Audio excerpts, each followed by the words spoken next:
দেশ মোহ সাইডে যায়। দেশ মানে হলো তো হিংসা, দেশ মানে কি হিংসা, মোহ মানে অজ্ঞান। এই ইউনুস সাইডে গেলি তারা হয়তো অকুশল কর্ম।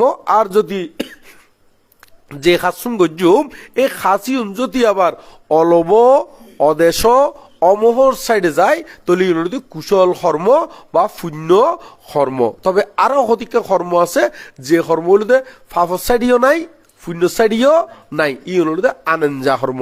জিওর দ্বারা কোনো পুনর্জন্ম সৃষ্টি হয় এরকম কর্ম নয়, কিন্তু এনে খাসুন গড়া হয় ইউনিটি কোনো পুনর্জন্ম গ্রহণ করিবার মতন হেতু নাই।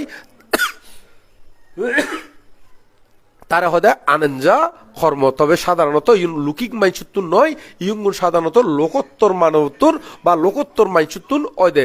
কারণ তারার কর্মগুণ হলো একেবারে নির্বাণ লাভ করিবার মতন যে কর্মগুণ এই হয়তো কি আনন্দা কর্ম। যেমন অরহতত্তুন যে খাসুন করে ইতারা তো কোনো ফাপ পুণ্যর নয়, ইতারা ফাপ পুণ্যের অতীত গিয়ে গুই, ফাপ পুণ্যতুন উদ্দে উড়ে গিয়ে গুই। সে কারণে তারার খাসির দ্বারা কোনো পুনর্জন্ম সৃষ্টি নইবু। কিন্তু আরা যতক্ষণ না পর্যন্ত মার্গ ফলে প্রতিষ্ঠিত নইম যখন একটা হাজ গলি এই খাসি মধ্যে কিন্তু আরাতুন কুশল ও কুশল মিশ্রিত থাকে।